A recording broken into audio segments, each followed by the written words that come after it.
بسم اللہ الرحمن الرحیم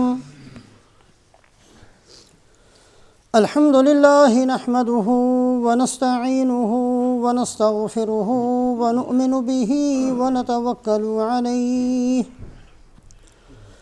ونعوذ باللہ من شرور انفسنا ومن سیئات اعمالنا من يهده الله فلا مضل له ومن يضلله فلن تجد له وليا مرشدا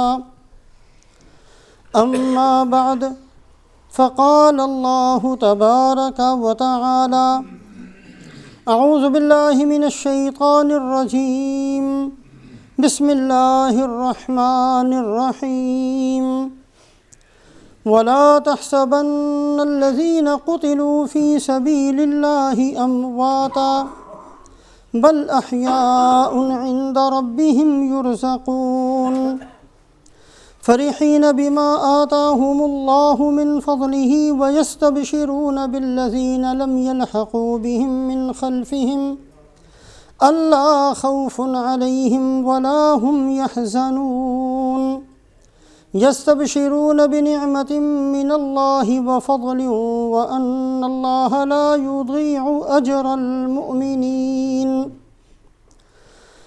وعن أبي هريرة رضي الله تعالى عنه قال قال رسول الله صلى الله عليه وسلم لا يكلم أحد في سبيل الله والله أعلم بمن يكلم في سبيله إلا جاء يوم القيامة وجرحه يسعب دما اللون لون دم والريح ريح مسك أو كما قال رسول الله صلى الله عليه وسلم۔ ایک معمولی اور ایک ادنا مسلمان ہونے کی حیثیت سے ہم سب اس بات کو جانتے ہیں کہ اللہ پاک نے اس دنیا کو ایسا بنایا ہے کہ کوئی بھی اس دنیا میں ہمیشہ کے لیے نہیں ہے۔ جو بھی اس دنیا کے اندر آیا ہے، مال والا تھا، عہدے والا تھا، حکومت والا تھا، کنگال تھا، فقیر تھا، علم والا تھا، عمل والا تھا، اس نے دنیا کو چھوڑ دیا، چلا گیا۔ قیامت تک جو بھی اس دنیا میں آئے گا، کتنا ہی مال سمیٹ لے، کتنا ہی علم حاصل کر لے، کتنا ہی بڑا عہدہ حاصل کر لے، کتنی ہی بڑی حکومت کے اوپر قبضہ کر لے، لیکن اس نے جانا ہے۔ اس دنیا میں جو آیا ہے جانے کے لیے آیا ہے، جو آئے گا وہ جانے کے لیے آئے گا۔ بہت سے خوش نصیب افراد اس دنیا میں ایسے ہیں کہ وہ جب گئے ہیں تو اتنی شان سے اور اتنی عزت و احترام سے گئے ہیں کہ ان کے جانے کو آج تک انسانیت فخر کی نگاہ سے دیکھتی ہے۔ آسمان کے فرشتے بھی ان کا دنیا سے چھوڑ کر جانا اس پر فخر کرتے رہے۔ حضرت عثمان رضی اللہ تعالی عنہ جمعے کے دن روزے کی حالت میں ہیں۔ رسول پاک علیہ السلام حضرت صدیق اکبر حضرت عمر رضی اللہ تعالیٰ عنہ خواب میں تشریف لاتے ہیں اور آ کر پوچھتے ہیں کہ اے عثمان، اگر چاہو تو اللہ کی طرف سے تمہاری مدد کا وعدہ کر دیا جائے، اور اگر چاہو تو روزہ ہمارے پاس آ کر افطار کرو۔ سبحان اللہ، کتنی عظیم شان سے حضرت عثمان رضی اللہ تعالیٰ عنہ جا رہے ہیں کہ انتظار سرکار فرماتے ہیں، شیخین انتظار فرماتے ہیں۔ حضرت عامر ابن فہیرہ رضی اللہ تعالیٰ عنہ جو ایک غلامی کی زندگی بسر کرنے والے ایک صحابی ہیں، میدان جنگ کے اندر ایک دشمن نے اتنی زور سے نیزہ مارا کہ سینے میں لگ کر دوسری طرف سے نکل گیا۔ زبان سے کہا فزت ورب الکعبہ، کعبہ کے رب کی قسم میں کامیاب ہو گیا۔ اس کے بعد ان کی لاش زمین پر نہیں گری بلکہ آسمان کی طرف اٹھتی ہوئی چلی گئی۔ اور کچھ دیر آسمان سے جب واپس آئی ہے تو تجہیز و تکفین ہو چکی تھی، فرشتوں نے نہلا کر کفن پہنا دیا تھا اور پھر زمین پر لا کر رکھ دی گئی۔ جو بھی اس دنیا کے اندر آیا ہے اس نے جانا ہے، لیکن بعض حضرات بہت شان سے اور بہت عزت سے اس دنیا سے گئے ہیں۔ حضرت حنظلہ رضی اللہ تعالیٰ عنہ غزوہ احد کے اندر شہید ہوتے ہیں۔ صحابہ فرماتے ہیں کہ جب ان کی میت کے پاس پہنچے تو سر کے بالوں سے پانی ٹپک رہا تھا۔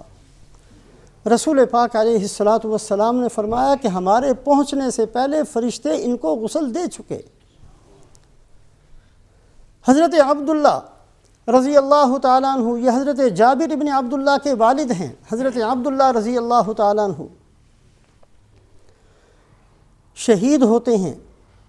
10 بیٹیاں ہیں اور ایک بیٹا ہے حضرت جابر۔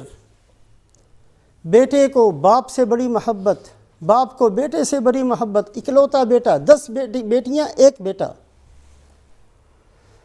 جب احد کے اندر حضرت عبداللہ کو شہید کر دیا گیا اور مکے والوں نے ان کے اعضاء کو ٹکڑے ٹکڑے کر دیا، حضرت جابر رضی اللہ تعالیٰ عنہ اپنے والد کی میت پر تشریف لائے، چادر اٹھانا چاہا تو جو بہنیں کھڑی تھیں انہوں نے چیخیں مار کر رونا شروع کر دیا۔ رسول پاک علیہ السلام اس منظر کو دیکھ رہے تھے۔ آپ نے فرمایا کہ اگر روتے ہو تو تمہاری مرضی ہے، میں بتاؤں کہ جب تک یہ تمہارے والد کی میت رکھی ہوئی ہے فرشتوں نے سایہ کیا ہوا ہے، اور اے جابر تیرے باپ کو اللہ پاک نے اپنے سامنے سارے پردے ہٹا کر پھر اپنے سامنے کھڑا کیا ہے۔ اللہ پاک جس سے کلام کرتے ہیں پردے کے اندر کرتے ہیں، لیکن تیرے والد کے لیے سارے پردے ہٹا دیے گئے۔ اور اللہ پاک نے حضرت عبداللہ سے پوچھا کہ مانگ کیا مانگتا ہے؟ اے جابر تیرے والد نے پتہ کیا سوال کیا؟ تیرے والد نے کہا کہ اے اللہ میں یہ چاہتا ہوں کہ دوبارہ مجھے زندہ کر دیا جائے، شہادت کی لذت اور شہادت کا مزہ جو ہے اس کو میں دوبارہ حاصل کرنا چاہتا ہوں۔ آپ مجھے دنیا میں بھیج دیجیے، پھر مجھے شہید ہو کر آپ کے پاس آنے کا موقع دیا جائے۔ اللہ پاک نے فرمایا یہ ہمارے بنائے ہوئے قانون کے خلاف ہے، کوئی اور چیز اگر مانگتے ہو۔ تو حضرت عبداللہ نے کہا کہ میرے اس مقام کی اور اس کلام کی اپنے نبی کو خبر کر دیجیے۔ تو اللہ پاک نے وحی نازل فرمائی، اور یہ ساری چیزیں جو حضرت عبداللہ کی اللہ پاک کے ساتھ ہوئی تھی اللہ پاک نے جبرائیل علیہ السلام کے ساتھ اتاری، اور ساتھ میں یہ آیت شریفہ وَلَا تَحْسَبَنَّ الَّذِينَ قُتِلُوا فِي سَبِيلِ اللَّهِ أَمْوَاتًا بَلْ أَحْيَاءٌ عِنْدَ رَبِّهِمْ يُرْزَقُونَ، کہ جو اللہ کے راستوں میں شہید ہوتے ہیں ان کو کبھی مردہ نہ کہنا، وہ زندہ ہیں اور اللہ کی طرف سے ان کو رزق بھی دیا جاتا ہے۔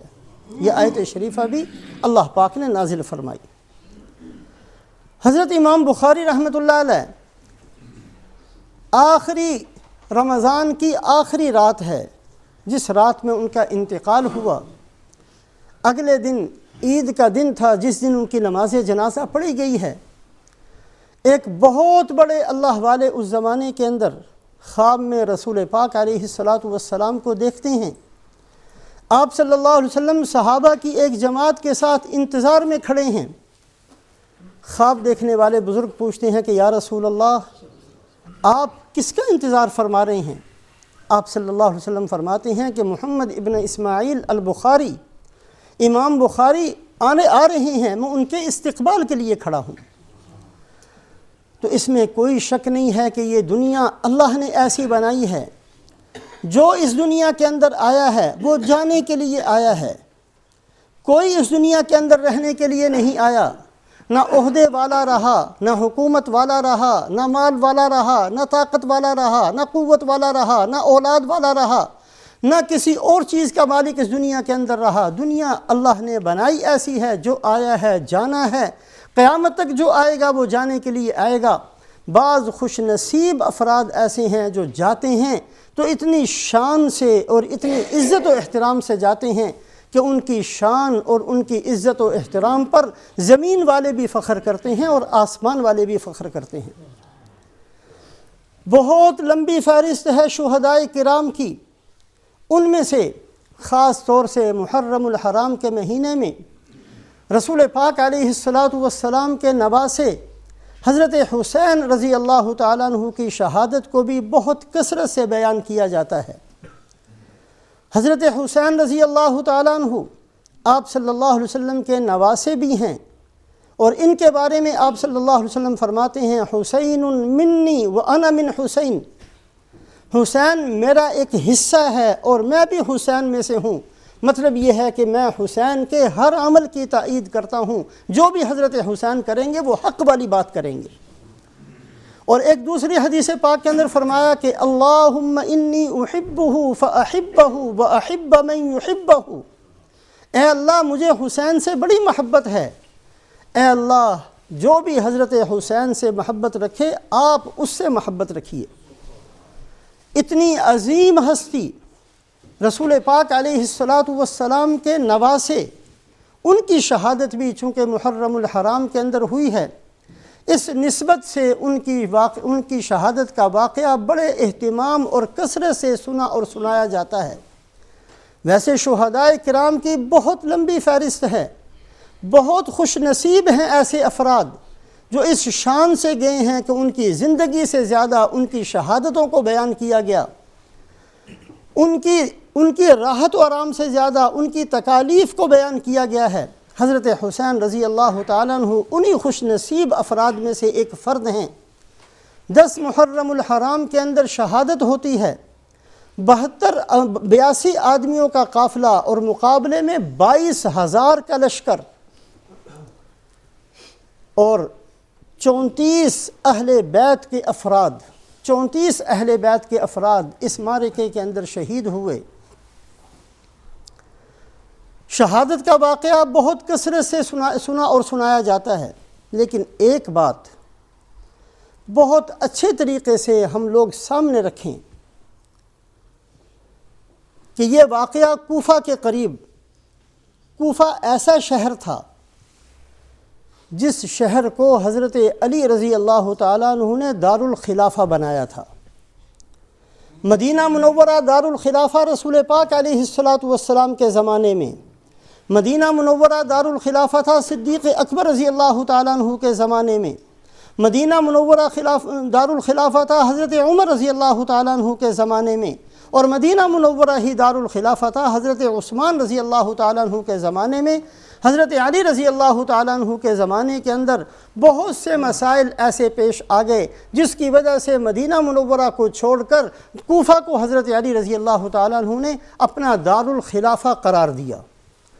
مدینہ منورہ کے علاوہ باقی جتنے شہر تھے جہاں تک دین پہنچ چکا تھا، ان تمام شہروں میں کوفہ کی بہت بڑی ایک اہمیت تھی، اس لیے کہ 1500 صحابہ کوفہ کے اندر اپنی زندگیاں گزار چکے تھے، 1500 صحابہ، جن میں سے 70 وہ صحابہ تھے جو بدر کے اندر شریک ہوئے تھے، انہوں نے بھی کوفہ کے اندر اپنی زندگی گزاری تھی۔ حضرت عبداللہ ابن مسعود رضی اللہ تعالیٰ عنہ کوفہ کے اندر 10 سال سے معلم اور 10 سال سے قاضی رہ چکے تھے۔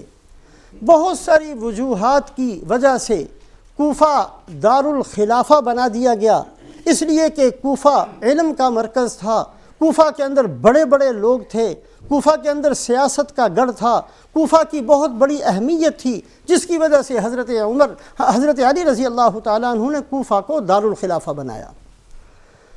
اب ہمارے سب کی سوچنے کی بات یہ ہے، حضرت حسین رضی اللہ تعالیٰ عنہ نے حضرت مسلم ابن عقیل کو اپنے سے پہلے روانہ کیا کہ حالات کا پتہ کیا جائے۔ حضرت مسلم ابن عقیل کوفہ پہنچتے ہیں تو بہت سارے لوگوں نے کہا جی ہاں بالکل ہم ساتھ دیں گے، ہم ساتھ ہیں حضرت حسین رضی اللہ تعالیٰ عنہ کے، ہم یزید کی خلافت کو توڑ دیں گے۔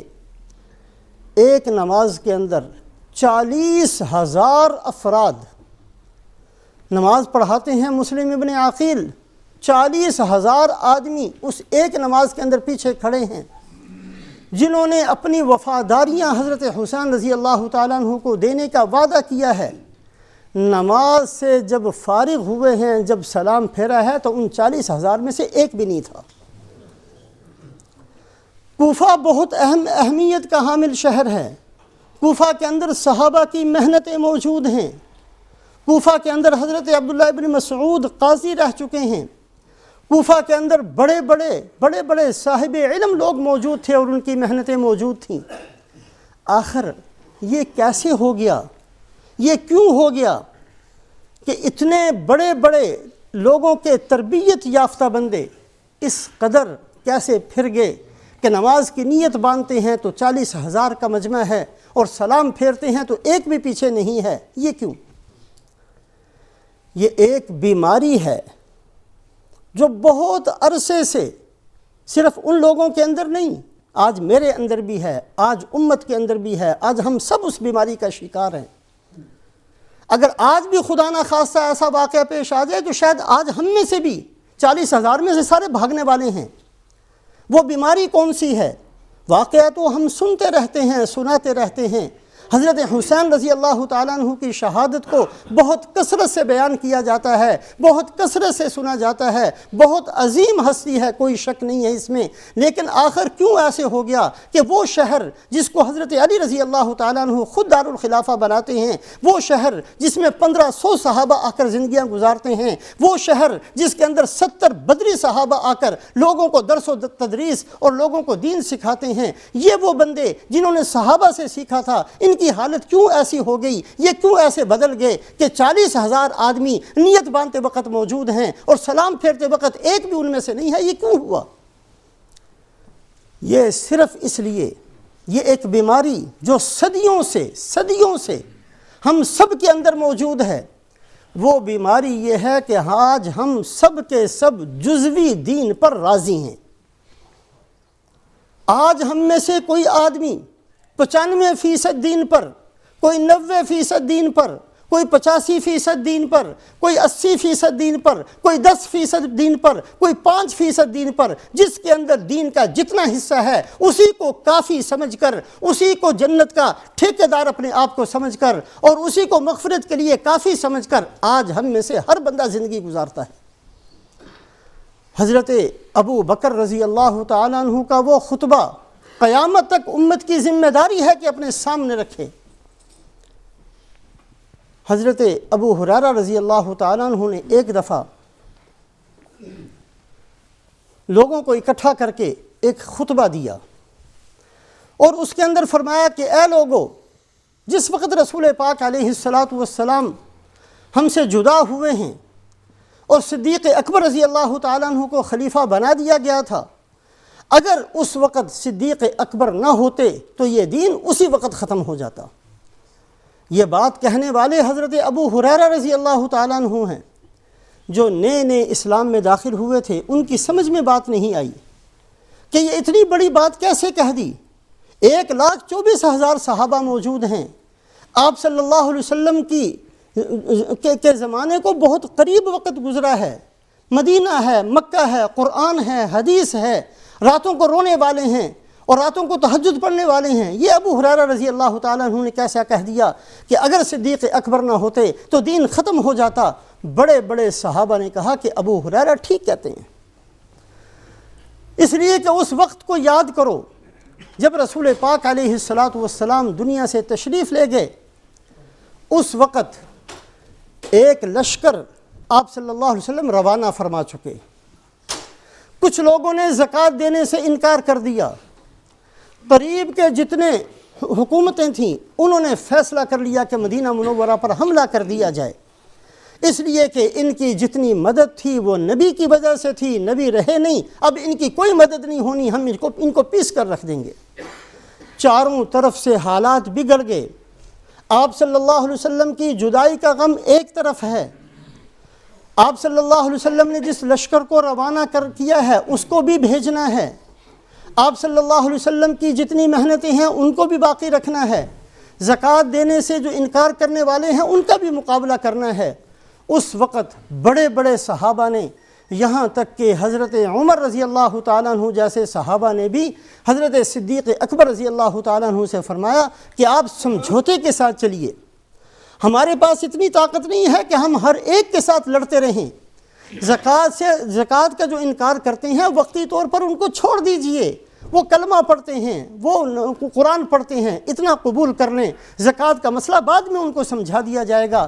کسی نے کہا اس لشکر کو روک لیجئے، جس لشکر کو رسول پاک علیہ الصلاۃ نے روانہ کیا، حالات بدل گئے ہیں، جدائی آپ صلی اللہ علیہ وسلم کی، حالات ہر طرف سے مختلف ہو گئے، صرف صدیق اکبر رضی اللہ تعالیٰ عنہ اکیلے رہ گئے۔ صحابہ فرمایا کرتے تھے کہ کوئی بھی کسی کی بھی رائے وہ نہیں تھی جو صدیق اکبر کی تھی۔ حضرت امام بخاری رحمۃ اللہ علیہ کے استاد حضرت علی ابن المدینی کہا کرتے تھے اپنے زمانے میں، اس امت پر 2 دن ایسے آئے ہیں، اس امت پر 2 دن ایسے آئے ہیں کہ صرف ایک بندے نے دین کو تھاما ہے، ایک اس دن جس دن صدیق اکبر رضی اللہ تعالیٰ عنہ کا یہ فیصلہ تھا، اور ایک اس دن جس دن حضرت امام احمد بن حنبل کوڑے کھا رہے تھے اور سب بدل گئے تھے، اور انہوں نے کہا کہ نہیں میں حق پر قائم ہوں، اور کوڑے کھاتے کھاتے پھر بھی اپنی بات کو نہیں چھوڑا۔ یہ 2 دن اس امت پر آئے ہیں کہ پوری زمین پر حق پر صرف ایک بندہ رہ گیا۔ حضرت صدیق اکبر رضی اللہ تعالیٰ عنہ نے الفاظ فرمائے، واللہ لو منعونی عقالا، اللہ کی قسم اگر ایک رسی بھی جو رسول پاک علیہ السلام کے زمانے میں زکوٰۃ کی ادا کی جاتی تھی، اگر اس کو بھی روکیں گے تو میں اکیلا جا کر ان کے خلاف جہاد کروں گا۔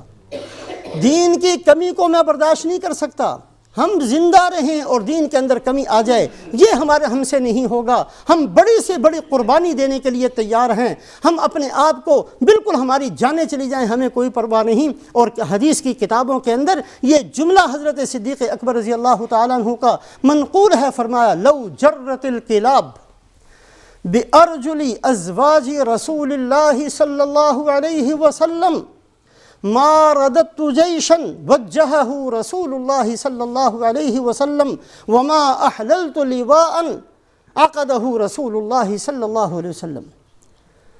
اگر مجھے یقین ہو جائے، الفاظ غور کریں اور ان الفاظ کو یاد رکھنے کی ضرورت ہے جو صدیق اکبر رضی اللہ تعالیٰ عنہ نے اس وقت فرمائے، مجھے یقین ہو جائے کہ ہم سب کو مدینہ چھوڑ کر دین کی حفاظت کے لیے نکلنا پڑے گا، مجھے یقین ہو جائے کہ ہم سب نکل کر جائیں گے تو اس کا نتیجہ یہ ہوگا کہ دشمن آ کر مدینے پر حملہ کریں گے، ہماری عورتوں کو یہاں تک کہ ازواج رسول امہات المؤمنین آپ صلی اللہ علیہ وسلم کی مبارک بیویوں کو بھی شہید کر دیا جائے گا، اور ان کو دفن کرنے والا بھی کوئی نہیں ہوگا، یہاں تک کہ کتے ان عورتوں کے پاؤں کو پکڑ کر زمین پر گھسٹتے رہیں گے، پھر بھی میں نے وہ کام کرنا ہے جو رسول پاک علیہ السلام نے کیا۔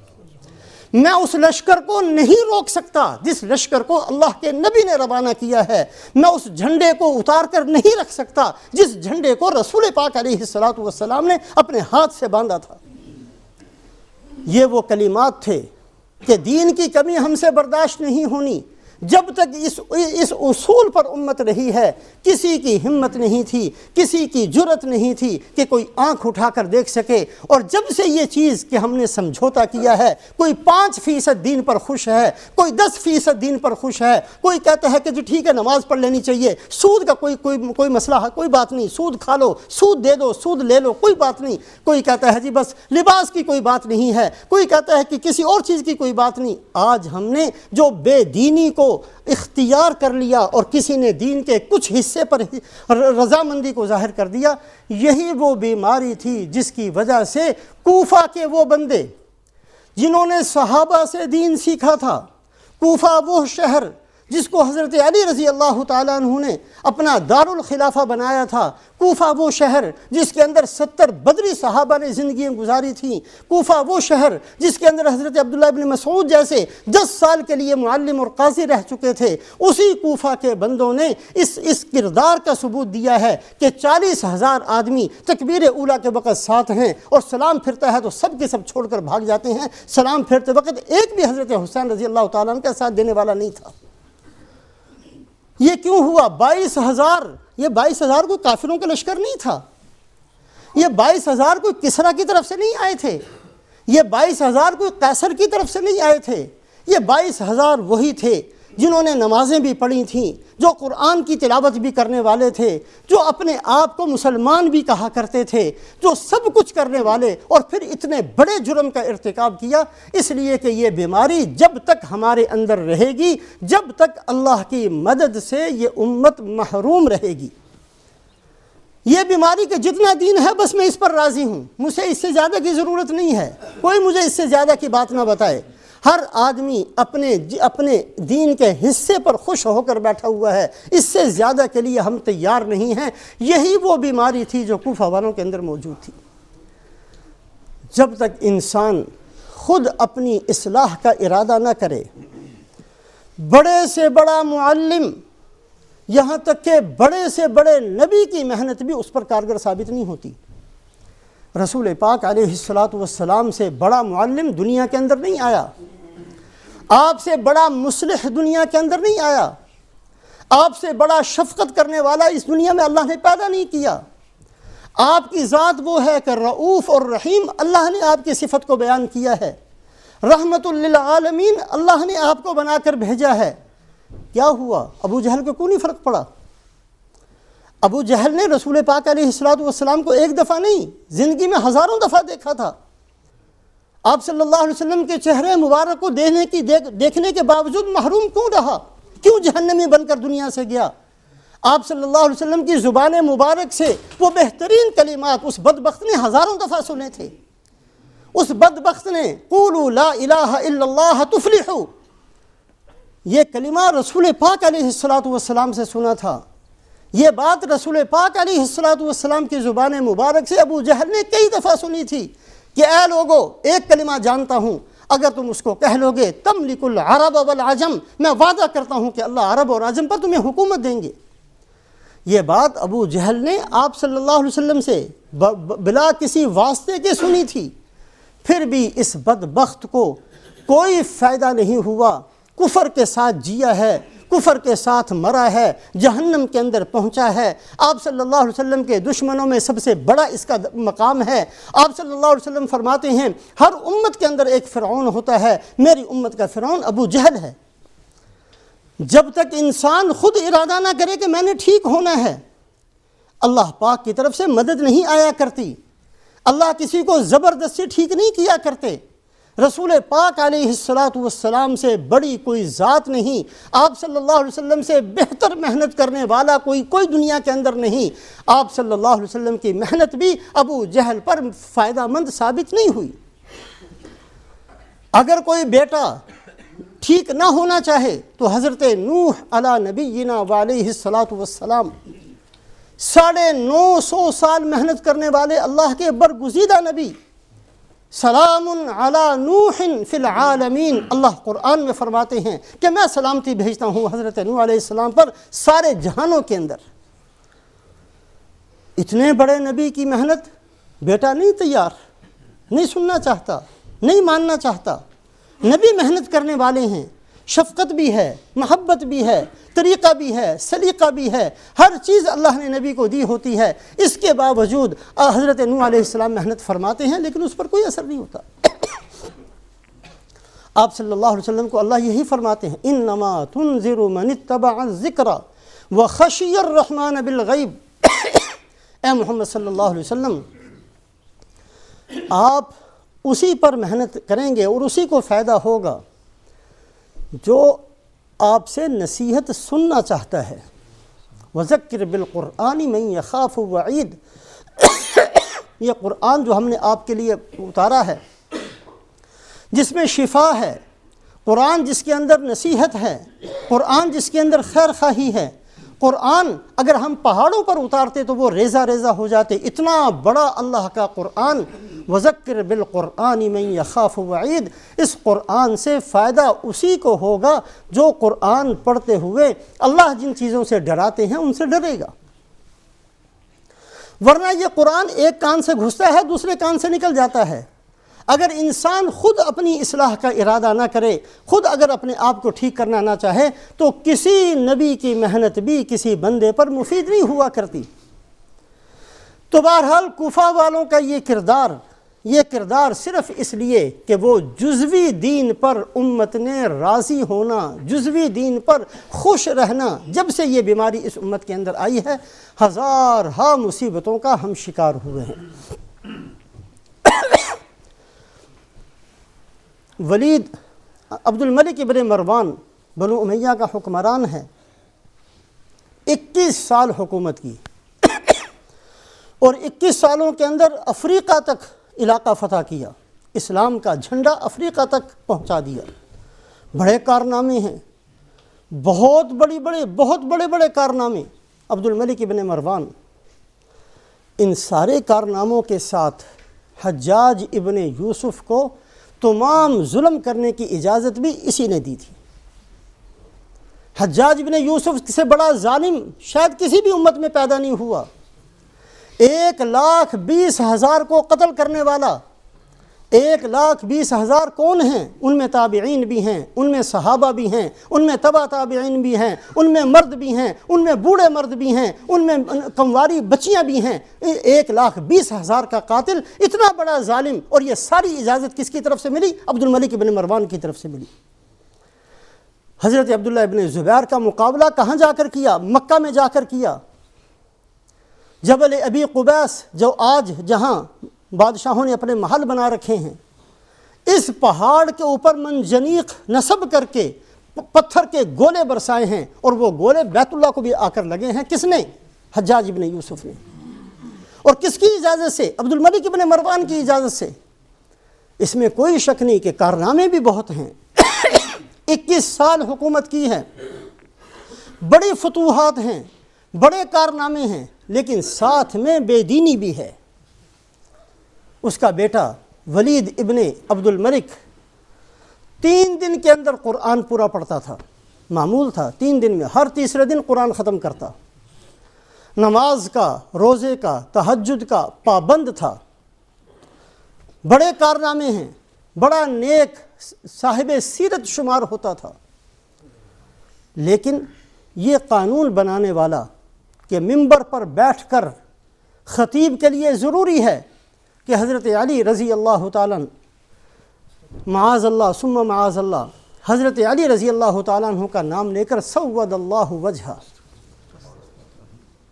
یہ بدبخت نے یہ قانون بنایا کہ ضروری ہے، ہر خطیب جو جمعہ پڑھانے والا ہے اس کے لیے ضروری ہے کہ حضرت علی رضی اللہ تعالیٰ عنہ کا نام لے کر، زبان سے وہ الفاظ نہیں نکلتے جو اس نے قانون بنایا۔ یہ قانون کے خطیب کے لیے ضروری، خطبہ پڑھانے والے، جمعہ پڑھانے والے کے لیے ضروری کہ یہ لفظ کہے کہ اللہ معاذ اللہ، اللہ ان کے چہرے کو کالا کر دے۔ کس نے بنایا قانون؟ یہود و نصارہ نے نہیں بنایا، کسریٰ نے نہیں بنایا، قیصر کی طرف سے نہیں بنا۔ یہ قانون اس بادشاہ نے بنایا ہے جو 3 دن میں قرآن پورا پڑھتا ہے۔ یہ قانون اس بادشاہ کا بنایا ہوا ہے جس نے قتیبہ ابن مسلم کو بھیجا تو سمرقند تک کا علاقہ اس نے فتح کیا، محمد ابن قاسم کو بھیجا تو ملتان تک کا علاقہ فتح کیا، ابو موسیٰ نصیر کو بھیجا تو اسپین تک کا علاقہ فتح کیا۔ اتنی فتوحات کروانے والا بادشاہ ہے، تہجد گزار بادشاہ ہے، نمازیں پڑھنے والا بادشاہ ہے، لیکن یہ قانون بھی اسی نے بنایا۔ یہ آج ہمارے اندر بھی یہی بیماریاں ہیں کہ ہم اچھے کام بھی کرتے ہیں، لیکن ساتھ میں ہم میں سے ہر بندے کے ساتھ برائی کا بھی ایک لیبل ساتھ لگا ہوتا ہے۔ ہم میں سے کوئی نمازی ہے لیکن نماز کے ساتھ ساتھ غیبتیں کرنے کا بھی عادی ہے۔ ہم میں سے کوئی قرآن پڑھنے والا ہے، قرآن پڑھتے ہوئے حسد کا بھی ہم عادی ہیں۔ ہم میں سے کوئی تہجد گزار بھی ہے، تہجد پڑھتے ہوئے بھی ہم لوگوں کی برائیاں سننے کے عادی ہیں۔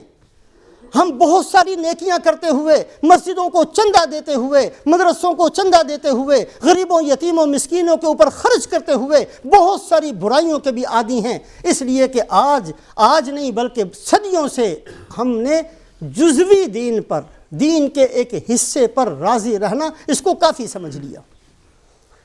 ہم سمجھتے ہیں کہ اتنا دین ہماری مغفرت کے لیے کافی ہے، کبھی یہ سوچنے کے لیے تیار نہیں کہ اللہ نہ کرے قیامت والے دن ہمارے کسی گناہ کی وجہ سے جہنم کا فیصلہ ہو گیا، پھر کیا کریں گے؟ توبہ کی بھی توفیق نہیں۔ بعض لوگ حج بھی کرتے ہیں، عمرہ بھی کرتے ہیں، لوگوں کا مال واپس نہیں کرتے۔ بیماری ہے کسی کے اندر کوئی نیکی ہے تو 1000 برائیاں بھی ساتھ ہیں، تہجد بھی پڑھ رہے ہیں لیکن دوسری برائیاں چھوڑنے کے لیے بھی تیار نہیں ہیں۔ یہی وہ بیماری تھی جو بیماری حکمرانوں کے اندر تھی، پھر حکمرانوں سے عوام کے اندر آئی، اور آج امت مسلمہ کا ہر فرد اس بیماری کا شکار ہے۔ حضرت حسین رضی اللہ تعالیٰ عنہ کی شہادت کا قصہ بار بار ہم سنتے ہیں، بار بار ہم سناتے ہیں، لیکن اس چیز کو بھی سامنے رکھیں کہ آخر یہ کیوں ہوا تھا، یہ کیوں ایسے ہو گیا کہ وہ کوفہ، وہ بندے جو نماز پڑھنے والے تھے، وہ بندے جو قرآن پڑھنے والے تھے، وہ کیوں مقابلے میں آگے؟ کیا وہ جانتے نہیں تھے؟ حضرت حسین رضی اللہ تعالیٰ عنہ نے ساری رات تہجد پڑھی ہے، اور پھر صبح کو اٹھ کر وہ ساری احادیث بیان فرمائی ہیں خطبے کے اندر۔ جیسے حضرت عثمان رضی اللہ تعالیٰ عنہ خطبہ دیا ہے آخری دن، اور لوگوں سے فرمایا ہے کہ اے لوگو، اس وقت کو یاد کرو آپ صلی اللہ علیہ وسلم مدینہ منورہ تشریف لائے تو لوگوں کے پاس یہ مسجد چھوٹی ہو گئی، مسجد نبوی چھوٹی تھی۔ آپ نے فرمایا کہ جو اس مسجد کے اندر جگہ خرید کر داخل کر دے میں اس کے لیے جنت کا وعدہ کرتا ہوں۔ اے لوگو، تم جانتے ہو جگہ خرید کر کس نے دی تھی؟ سب کہتے ہیں جی آپ نے دی تھی، آپ نے دی تھی، اقرار کرتے ہیں جی آپ نے جگہ دی تھی۔ آپ صلی اللہ علیہ وسلم نے معاذ اللہ جھوٹا وعدہ تو نہیں کیا، جنت کا وعدہ میرے ساتھ کیا تھا؟ جی ہاں بالکل کیا تھا۔ اے لوگو، تم جانتے ہو صحابہ نے ہجرت کی، مدینہ منورہ پہنچے، پینے کا میٹھا پانی کسی کے پاس نہیں تھا، ایک بیر روما، ایک کنواں تھا جس کا مالک یہودی تھا۔ آپ صلی اللہ علیہ وسلم نے فرمایا جو اس کنویں کو خرید کر مسلمانوں کو دے دے میں اس کے لیے جنت کا وعدہ کرتا ہوں۔ کس نے خرید کر دیا تھا؟ جی آپ نے دیا تھا، آپ نے دیا تھا۔ مقابلے پر آنے والے مانتے ہیں کہ آپ نے یہ کام کیا تھا، تو آپ صلی اللہ علیہ وسلم نے وعدہ فرمایا تھا نا کہ جو اس کنویں کو خریدے گا میں اس کے لیے جنت کا وعدہ کرتا ہوں۔ جی ہاں فرمایا تھا۔ پھر حضرت عثمان رضی اللہ تعالیٰ عنہ نے فرمایا اس وقت کو یاد کرو جب تبوک کے لیے رسول پاک علیہ السلام نے چندہ مانگا، سب سے زیادہ چندہ دینے والے حضرت عثمان رضی اللہ تعالیٰ عنہ تھے۔ 30,000 کا لشکر، 30,000 میں سے 10,000 بندوں کے پورا خرچہ، ان کے کھانے کا، ان کے پینے کا، ان کے پہننے کا، ان کی سواری کی لگام، سواری کا چارہ، مکمل خرچہ 10,000 کا کس نے دیا؟ حضرت عثمان رضی اللہ تعالیٰ عنہ نے دیا۔ اور آپ صلی اللہ علیہ وسلم منبر پر کھڑے ہو کر فرمایا ما علی عثمان ما فعل بعد ھذا، عثمان آج کے بعد جو کچھ بھی کرے عثمان کے لیے جنت پکی ہو چکی۔ لوگوں تم جانتے ہو آپ صلی اللہ علیہ وسلم نے اپنی ایک بیٹی میرے نکاح میں دی، انتقال ہو گیا دوسری بیٹی دے دی۔ ان کا انتقال ہوا تو فرمایا کہ عثمان 70 بیٹیاں بھی ہوتی تو یکے بعد دیگرے تیرے نکاح میں دے دیتا۔ مجھے قتل کرتے ہو، مجھے قتل کرنا چاہتے ہو، مانتے ہیں ساری چیزیں کہ بے شک یہ فضائل آپ کے ہیں۔ پھر فرمایا کہ دیکھو 3 چیزیں ہیں جس کی وجہ سے کسی کو قتل کیا جا سکتا ہے۔ ایک تو یہ کہ کوئی مسلمان معاذ اللہ مرتد ہو جائے، میں مرتد نہیں ہوں، میں تمہارے سامنے کلمہ پڑھتا ہوں، کوئی مجھے یہ نہ سمجھے کہ میں نے دین کو چھوڑ دیا، میں کلمہ پڑھتا ہوں، تمہیں گواہ بناتا ہوں کہ میں مسلمان ہوں۔ دوسرا یہ کہ ایک آدمی مسلمان ہونے کے باوجود دوسرے کو قتل کر دے اور قصاص کے اندر اس کو قتل کرنا جائز ہو جاتا ہے، میں نے کسی کے اوپر کبھی ہاتھ نہیں اٹھایا۔ تیسرا یہ کہ ایک مسلمان ہوتے ہوئے، شادی شدہ ہوتے ہوئے بے حیائی کا کام کرے، زنا کرے، اس کو سنگسار کر کے ختم کر دیا جائے۔ حضرت عثمان تو وہ ہستی ہیں جن سے فرشتے بھی حیا کرتے تھے، فرشتے بھی حیا کرتے تھے۔ ایسی حیا والی ہستی ذو النورین جن کو کہا جائے، 2 نور اللہ نے ان کو دیے، آپ صلی اللہ علیہ وسلم کی 2 بیٹیاں ان کو ملی۔ اس زمین پر کسی کو یہ فضیلت نہیں ملی کہ کسی نبی کی 2 بیٹیاں اس کے نکاح میں آئی ہوں سوائے حضرت عثمان رضی اللہ تعالیٰ عنہ۔ ساری چیزیں مانتے بھی ہیں کہ ہاں ہاں بے شک آپ کے اندر ہیں، اس کے باوجود قتل کیا، اس کے باوجود خون ان کا بہایا، اس کے باوجود سر کے اوپر بہت زور سے ایک چیز ماری، فوارہ نکلا ہے۔ اور اسی طریقے سے حضرت حسین رضی اللہ تعالیٰ عنہ نے خطبہ دیا۔ لوگوں تم جانتے ہو آپ صلی اللہ علیہ وسلم نماز میں ہوتے، میں بچہ تھا اوپر بیٹھ جاتا تو سجدہ لمبا کر دیا کرتے۔ تم جانتے ہو اس بات کو کہ آپ صلی اللہ علیہ وسلم نے فرمایا حسین منی وانا من حسین، جتنے فضائل تھے جو اللہ کے نبی کی زبان مبارک سے نکلے تھے سب بتائے. ہاں جی بے شک ٹھیک ہے آپ کے اندر ہے یہ ساری چیزیں. لیکن اس کے باوجود وہ 22,000 کا لشکر 82 آدمیوں پر اس قدر یلغار کرتے ہیں کہ 34 آدمی اہل بیت کے شہید ہوتے ہیں اور کل 72 آدمی شہید ہوتے ہیں. اور پھر یہاں تک بس نہیں، جو لاشیں ہیں ان کے اوپر گھوڑے بھی دوڑا دیے. حضرت حسین رضی اللہ تعالیٰ عنہ کا سر مبارک نیزے پر رکھ کر وہاں سے یزید کے پاس لے کر گئے ہیں. راستے میں ایک گرجا تھا، اس کا جو پادری تھا وہ کبھی باہر نہیں نکلتا تھا. انہوں نے دیکھا کہ کچھ لوگ آ رہے ہیں اور انہوں نے نیزے کے اوپر کوئی چیز اٹھائی ہوئی ہے. باہر نکلا کہ بھئی یہ کیا، کون ہو تم لوگ؟ ان کا ہم یزید کے سپاہی ہیں. اور یہ کیا ہے؟ یہ حضرت حسین رضی اللہ تعالیٰ عنہ کا سر مبارک ہے. انہوں نے کہا کہ اچھا ایسے کرو، یہ سر ایک رات کے لیے مجھے دے دو. تھکے ہوئے تھے، انہوں نے کہا ٹھیک ہے ہم تو سونے لگے ہیں، صبح واپس لے لیں گے، لیکن ہم نے اس کے پیسے لینے ہیں. اس کے پاس 80,000 درہم تھے، وہ سارے کے سارے اس نے ان کو دے دیے، عیسائی نے. اور پھر خوشبو سر مبارک پر لگا کر محبت سے صبح تک ایک نگاہ سے دیکھتا رہا. اللہ پاک نے اس کو ہدایت نصیب فرمائی. سر مبارک کو لے کر یزید کے دربار میں پہنچے ہیں. وہ جہاں گرجا تھا، جہاں اس نے 80,000 درہم دیے تھے، وہاں دیوار پر ایک شعر لکھا ہوا تھا، اترجو امت قتلت حسینہ شفاعت جدہ یوم الحسابی.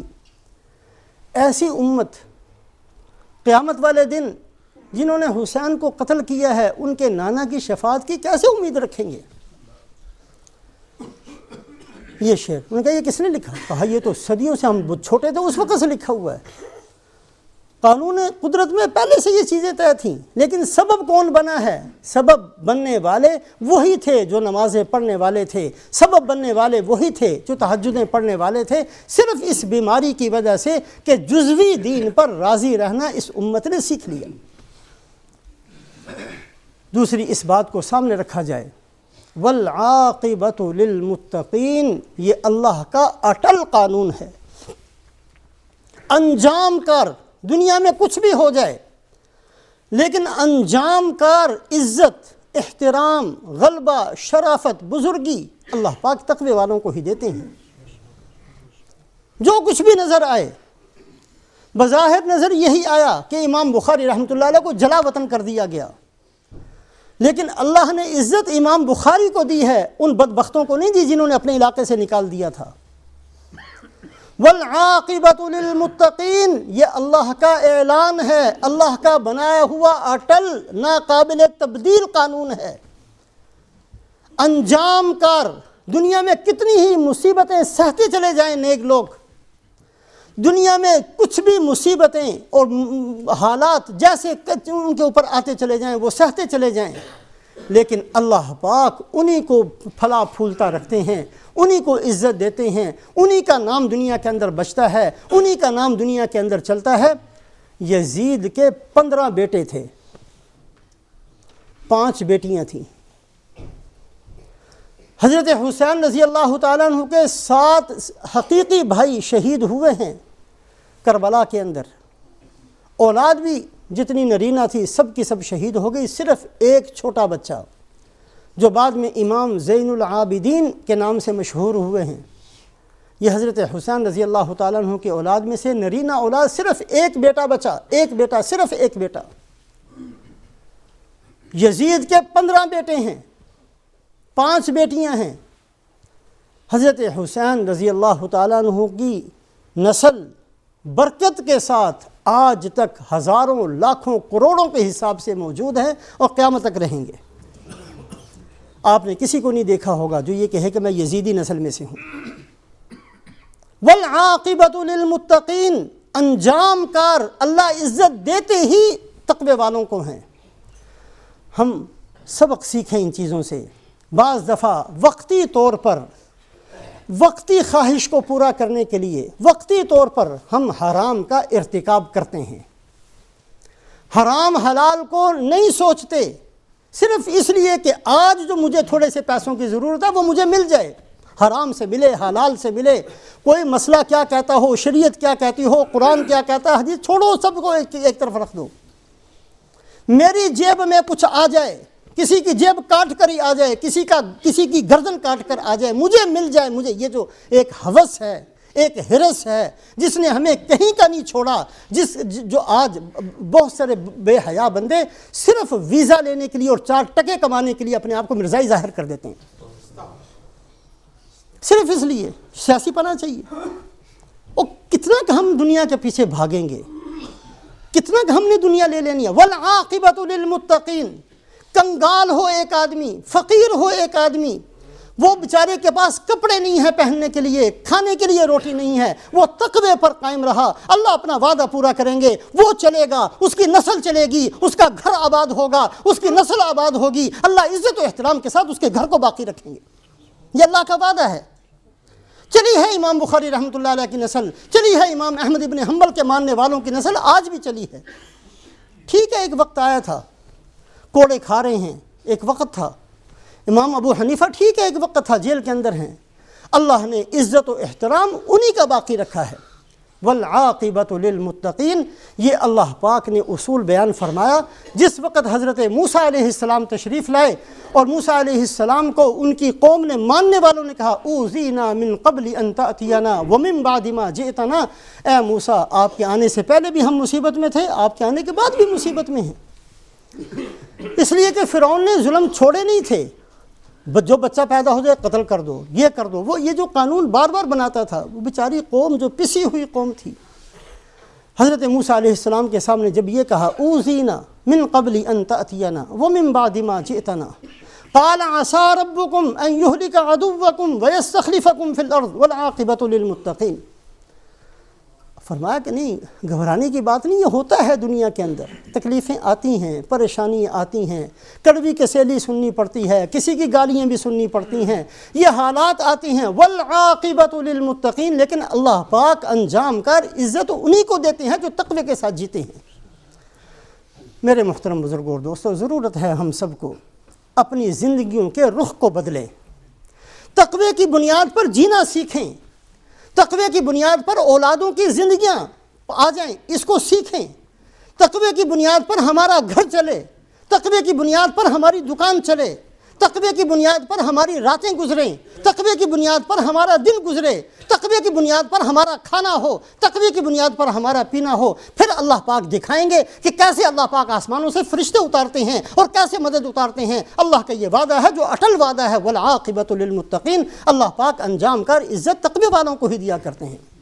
اللہ اپنے فضل و احسان سے عمل کی ہم سب کو توفیق دے۔